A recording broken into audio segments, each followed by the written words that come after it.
Okay, so I just want to do another quick little video here about causes of overheating. So we talked a little bit about loss of pressure. So leaks and loss of pressure go hand in hand, and low coolant. All three of those things happen at once. If you have a leak, you're losing pressure and coolant. So leaks are a major source of overheating. Okay, so if we have a vehicle that's overheating, what do we mean by overheating? Usually the symptoms are that we're losing coolant. You see your temperature gauge go way up. Sometimes you're getting steam coming out of here. Those sorts of things. Okay, so engines running really hot. We've got overheating.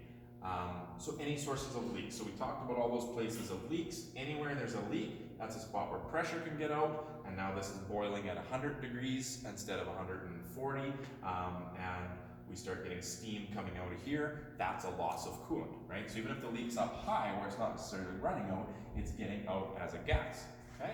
If it's a leak down low, we're losing pressure, but we're also losing coolant just by dripping out, okay?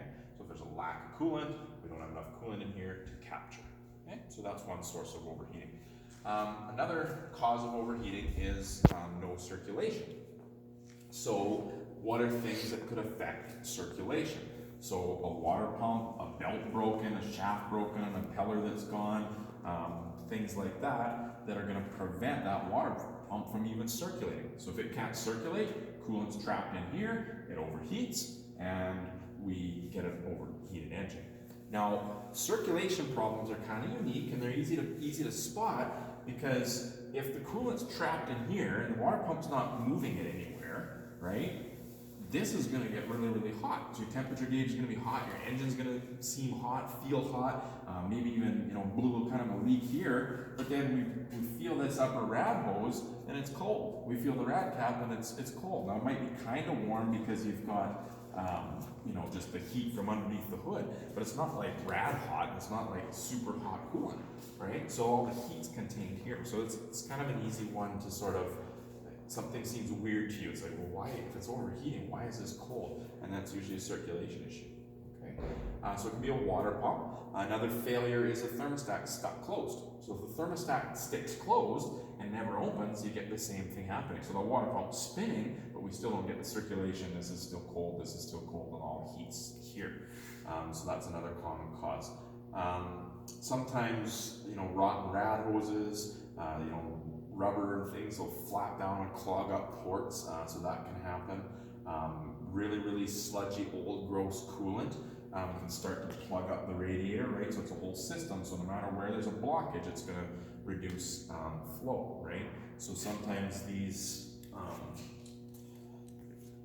tubes here, that gets all clogged and crud and all plugged and just junk filled up in there if you don't change your coolant regularly. Can't flow through here, can't flow through here, okay? So that's another common cause. So any spot where there's just sort of crud built up. And then sort of external things that could get into the system, not very common, but I've had actually a couple times customers come in and, they changed the rad hose or something, now they've got overheating, and they've shoved a rag up in there to stop drips and forgot the rag in there. So sometimes you get some really weird things. Okay, so lack of circulation, lack of pressure or coolant, and then the other big cause is lack of airflow.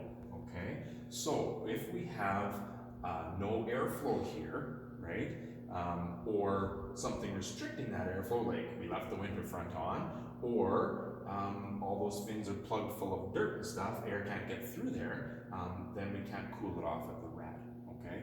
And so you'll start the vehicle up. If it's a circulation issue or low coolant, usually it overheats a little faster. If it's an airflow issue, it's still going to circulate, it's going to get some cooling through the circulation, and then it takes a little longer to overheat. So the airflow issues usually present themselves a little bit later.